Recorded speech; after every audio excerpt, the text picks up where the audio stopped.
hay-adda nabad sugida oo kale wallaahi runtii ceeb weyn bay waddanka ku tahay anigu saan aaminsanahay waxaa ficnaan lahayd in cid kale loo magacaabo laanna ninkan hadda loo magacaabay mujtamaca soomaalida oo dhan baa kasoo horjeeda ma aha nin yacni wajiyada soomaalida ku cusub shaqsi wuxuu ahaa ma garanaysaa xukunkii xilligaas jirayna kasoo horjeeda brother ku salaamay inaan yar saxaaraba wax magacaabay ma jiro ninkan xafiiskaas waa xafiis badan madaxweynuhu xaq u leeyahay inuu dekreeto ku soo saaro yaasha uu toos ku magacaabo sida taliyaasha ciidamada haba yaraateena wax dekreeto ka soo baxday xafiiska farmaanajada ma jirin wax ka soo baxay xafiiska madaxweynaha xasana ma jirin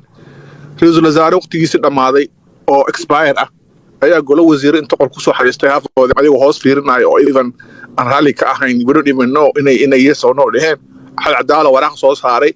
baa la dhahay ninkaas meeshaasaa loo dhiibay which number one there's so many wrongs number one and khalad waayaba sideedaba ra'iisul wasaaraha maba magacaabo booska awoodna umale that's not his job so taas in dadka tira fahmaan waaye ninkan meesha wuxuu ku jooga waa illegal laakiin illegalkaas xasan raalli ku yahay taas in laga dhexda maaha xasan wuxuu ku ogyahay of course uu joojin karaa uu dhihi karaa waxaan anigu ra'iisul wasaaraha waa ku khaldan yahay uu ka celin karay horta waxa waaye wax badan lagu celcelin jiray madaxweyne xilkiisa dhammaaday wasiirro xilkooda dhammaaday meelay maaragtay ku dooranayaan taliyaha miisa oo dastuurka uu u leeyahay madaxweynaha in maxaan kuu sheegaa uu doorto oo wax cajiib ah saad ogeedeen waa tii laisku haystay xataa markii hore rooble inuu waagii uu damcay inuu ka dejiyo xukunka Fahad Yaasiin isagaa risaan garay kama dejin karo ra'iisul wasaare ma magacaabo mana ka dejin karo taliyaasha waxaa iskale madaxweynaha isagaa taliyaha ciidamada ah oo taliyaasha inkastoo agaasimuhu uu yahay wax shibil ah uusan la mid ahayn sida taliyaasha ciidamada la bistaa laakiin haddana waa position nin ciidan ana uu geli karo nin maxaan kuu sheegaa shibil ana uu qaban karo sidaad la socotaan haddaan wax yar idinkugu daro marka ninka generaal uu noqdo horta siyaasi uu noqdaa that's why isaga mar walba loogu dhiibo taliyaha niisa nin generaal because markii wadanka generaal uu noqdo dekreetada generaalka waxay ka soo baxdaa madaxweynaha iyo baarlamaanka usually markii saa u soo dhacdo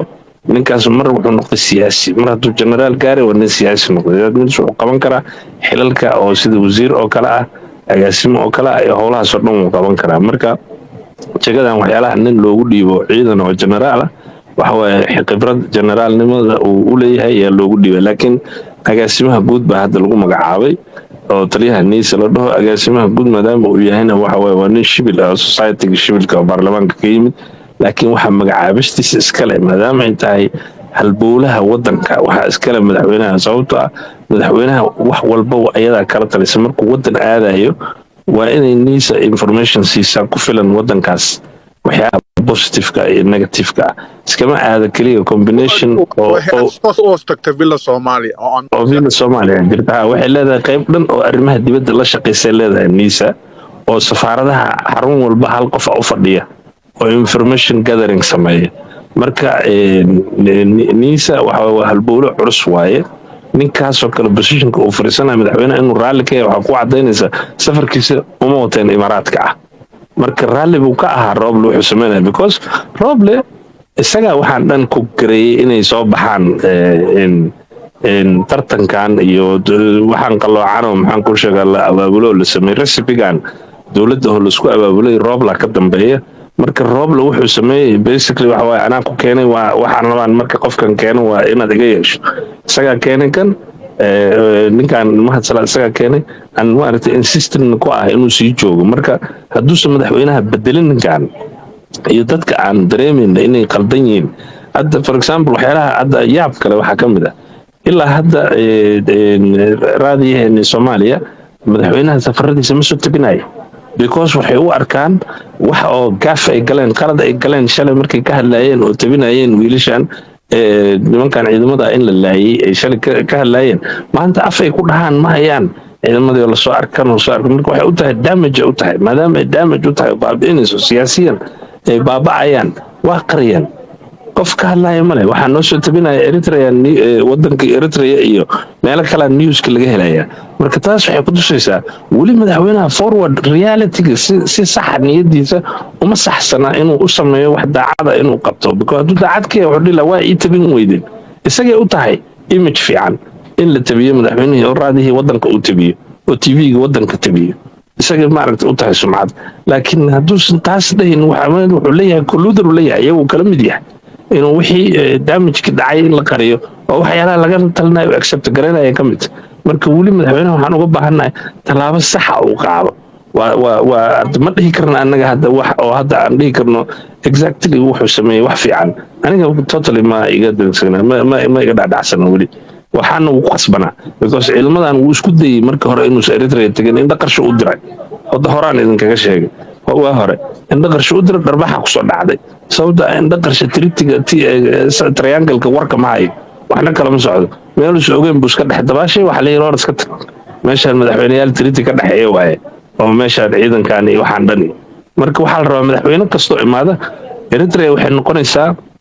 iyo etoobiyaba wadamada tritigaas naga dhexaysa oo in mar walba tritiyadaas madaxweyne walba uu sii wado oo sii aqoonsado meel looga baxa ma leh sababta danaa noogu jirta annaga xuduudaan wadaagnaa in nabadda naga dhexaysa kenya xataa haddaan heli karno xuduud baan wadaagnaa waa raacilen laakiin kenya waxa waye annaga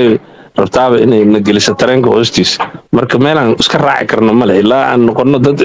equal oo tritigaasoo kale aan seexano kenya lama heshiin karno waxna kuma darsan karno jabuutina maba rabto waxay kule anaa ku sameeyey anaa markaan rabana ku riyad garanaya markaan rabana ku duminaya marka labadaasba triti lama geli karno ilaa ay ogolaadaan inaan maaragta nahay dad mutual interest isla leh dad isku interesa isdhexgeliya is ammaan geliya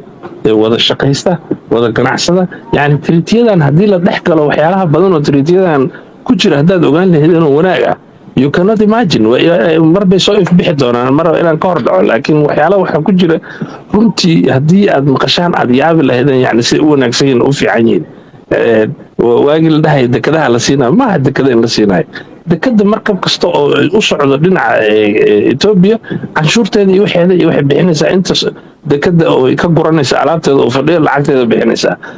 annagana maxaan ku sheegaa tareen soo dhex maro dadka sii qaada soo qaada iyo yaa la samayn lahaa railway ah oo ilaa maaragtay kala gudbiya ilaa jabuuti iyo waxdha isku xir laakiin jabuuti waa geli weyday laynkaas marka soomaaliya noqon leh marka waxaa la furi lahaa waxyaalo badan highways waxyaalo badan oo la sheergareeyo lacagta laska qaato marka highwayga inta laga soo baxo waxyaala yani caqligiina haddii aan idiin sheego xataa ganacsi ahaan iyo waxyaalaha dhicila aan loo baahdanan magaalo dambe iyo investment dambe oo dibad ka imaato annaga aan gacanteena kaga dhargelayn wax walba oo qolo walba waxay hayso qolada kale uga faa'iidayso adiga dekad baad haysaa anna waxaan hayaa waxyaala aad beeran karto waxyaala aad ka faa'iidaysan karto biyaha resourceka biyaha oo hadda sida hadda haysta masar iyo daamka isku haystaan etoobiya annaga ma isku haysanayno sida la socotaan webiga nailka wuxuu ku dhammaadaa soomaaliya ku dhammaadaa wuxuuna soo maraa etoobiya hadday etoobiya kaa xirto dhulkan dhan waxa waaye wuxuu noqonaa dhul lama degaan ah heshiiskaas wuu ku jiraa wuu ka mid yahay inays biyaha naga xiran xilliyada maaragtay oo biyaha ay socdaan ama inays biyaha xiran etoobiya heshiiskaas way ku jiraa waa waxyaalaha uu soo seexay oo guul laga gaaray maanta ma jirto dhulkan dhan haddii kale lama degaan noqon lahaa ka bilow gedo ilaa jubbaland lama degaan noqon lahaa haddii lagaa xirto biyaha marka waxyaala badan oo tritiskan qurux badanah ku jira oo runtii aad u wanaagsan oo fiican hadda ma ka hadli karo mar bay soo bixi doonaan marka taasaan ka dhihi lahaa tii niisa taliyaheeda waxa weeye qalad waaye suu ku yimid ilaa hadda waxa waaye waa unlawful maxaan ku sheegay agaasimaha si sharci ah ma ku jiro dastuurka waxaa ku qoran inuu madaxweynuhu magacaabo shalay waad u joogteen iyadoo laisku haysto marka wax maanta rooble uu keenay waxba kama jiraan oo weliba ah ra-iisul wasaare xil ka dhammaaday iyo maxaan ku sheegay wasiirre xil ka dhammaaday another thing that on top of that I asked one of my friend who works or knows him ask him xildhibaannimadiisii even odaga Aadan Madoobe is part of the program because Aadan Madoobe loo tegay waxaa la dhahay maadaama ninkan niisa loo dhiibay automatically he becomes disqualified as an MB was disqualified MB maaha anymore maaha MB ma noqon karo he still is lacagta u qaatay he got last month u qaatay lacagta u qaatay waa wrong waa sida hadda maxaan ku sheegay Cabdishakuur maxaa la dhahay kan hadda envoyga oo kale madaxweynaha magacaabay waa jagadu mar haddaysan ahayn wasiir ma wax ka hoose wasiir iyo haddaad gasho waxa automatically you lose maxaan ku sheegay MB-nimada waa lose garanaysaa marka sharciga who's gonna enforce that rule baana adan madoob inuu force gareeyo dadaa u tageen waxaa lahay caliyaraa u tagay caliyaraa boo kursiga laga soo qaatay mugta caliyaraa marka u tagay marka he filed a petition to qorqor in kursigii dib loo soo celiyo si loogu tartamo mar labaad wax la diiday waxaa la adan madooba waxbaa salaa saawac wuxuu dhahay nooma furi kartid kursigan waa anaa iskale kursiga waxaan maqlay aniga qof kalan keenayaa yiri aniga dhinacayga iga socda wuxuu u diiday caliyara qof kalan keenayaa inuu yiraan maqlay laakiin waa qasab kursigaas inuu ka baxo goor ka baxaya anu ma mar hore inuu markii automatically dhumiyo forfeit waay mar haddii la magacaabo waa forfeit at the same time oo magaciisa soo baxo labadan dhinac ma ku jiri karo waxaan ku sheegaa waxaa jira marka la dhaho marka xildhibaanka uu joogo maxaan ku sheegaa baarlamaanka waa ninka kontrooli lahaa waaye ninka niidsa marka haddii isagii uu ka baxo haddii isagii uu ku jiro isagii iskontroolaya marka ila ninka su-aalaha weydiin lahaa oo dhihi lahaa waxaana qaladay hadduu weli xildhibaan yahay isu weydiinaya marka su-aasha controlka iyo balance iyo check wuxuu ka imaadaa xildhibaanadu ka imaadaa marka ma noqon karo xildhibaan isaga vote-kii uu siinaa isaga haddii maxaa ku sheegaa hadhowta uu imaado judgment in lagu sameeyo marka saa darteed xildhibaannimada wuu dhumiyey ambassador xildhibaan ma ahaan karo inuu ka baxa waa ku qasbay laakiin waxaa looga baahan yahay inta mucaaradka inay maaragtay keenaan oo soo gudbiyaan oo dhahaan ninkan kursigiisa inuu sii daayay waayo maadaama uu agaasimaan dhiisan noqday. No, the thing is like he knows agaasimaha niisa laga qaadayo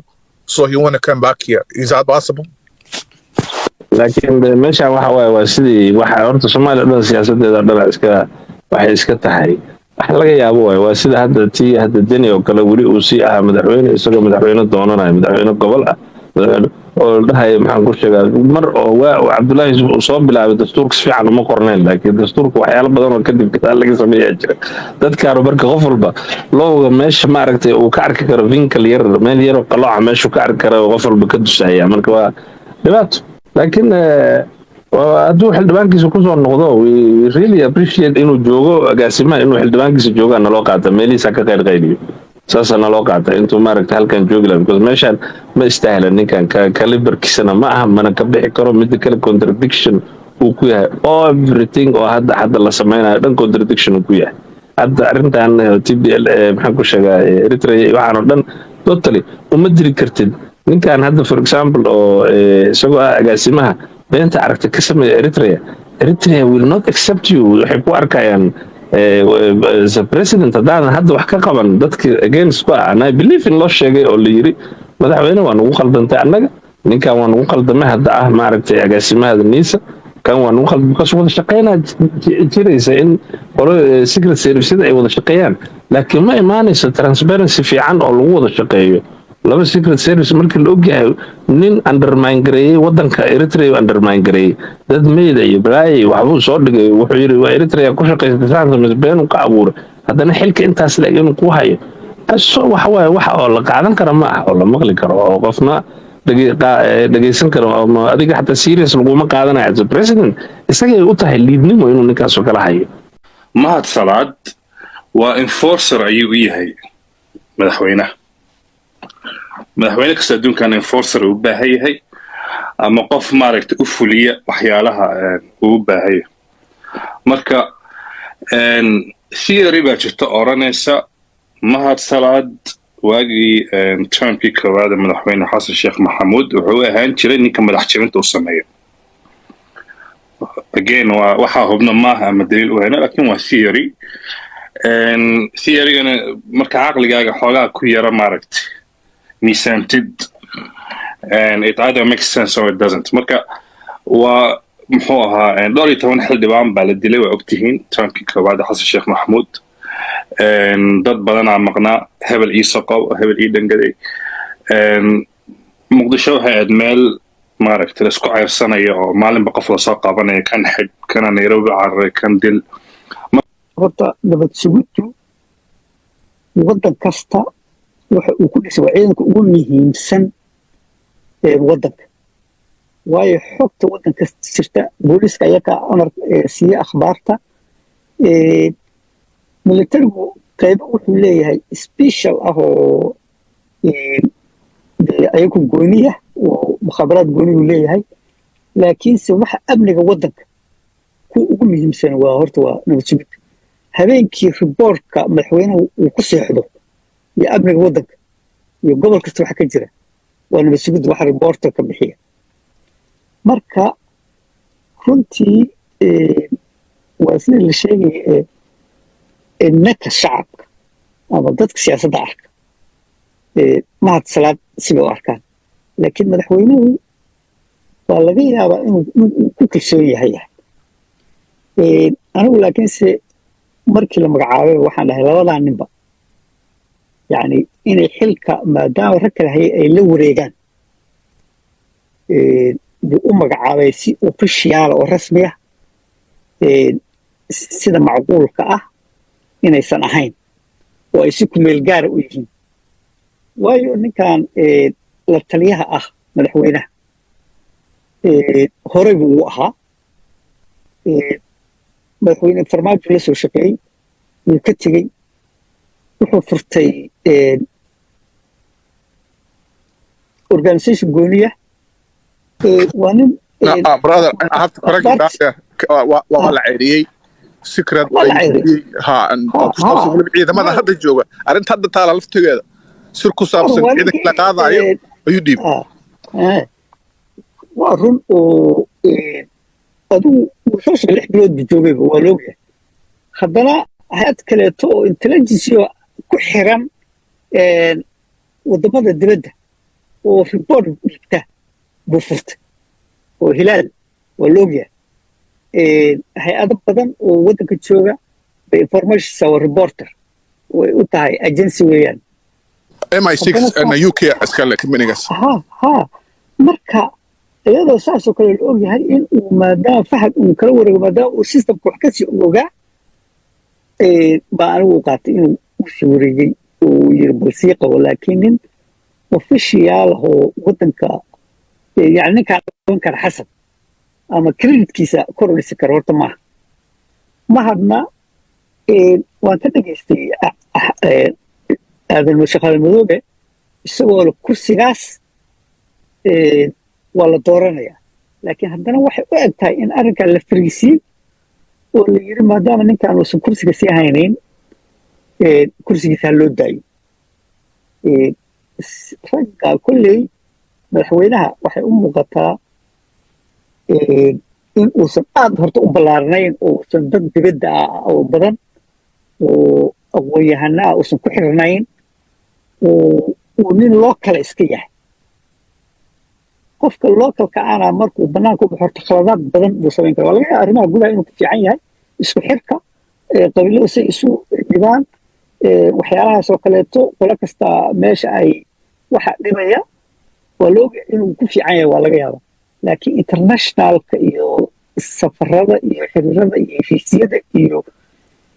isku dhiiranaanta nimankan weliba indhaha cad arrinkaas xasan sheekh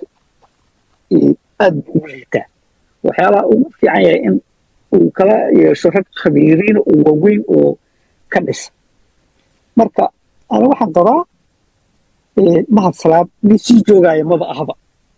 runtii waayo ma ahan keliya reer nabad iyo nolol keliya maaha marka loo eego mass mediaha iyo shacabka iyo dadweynaha oo dhan cid kasta qof gadmaya maaha haddaan markii hore haddii ay waxaynu iska ahaayeen jeclaysi iyo iska riixid hadday ahaan lahay hadda inay wax dhismayaan baa muuqata in waxaa muuqda inay siis nidaamkii hore awal hore in haddana kow ay soo bilaabi jirtay laakiin hadda inkastoo aan waxba qiyaasi karin oo aan dowladi jirin oo waxba jirin waxaa la arkaa madaxweynuhu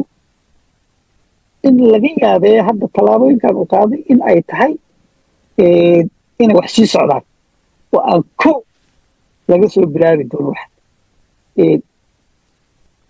kenya oo ka leexday waayo kenya hadda heshiis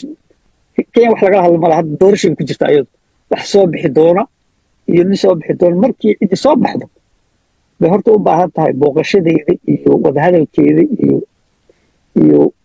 heshiisyadeeda hadda ayadaaba sabaynaysaba waqti lagu bixiya maaha laakiin in uusan heshiiskii tegin igad positive bay ahayd inuu ciidamadii barbagaadada lagu sameeyey uu soo arkay oo dadka sawirkii indhaha dadka qanciyey runtii uu arkay isaga laftigiisa oo u qushuucay runtii waa wax weyn waana arrin loo baahnaa in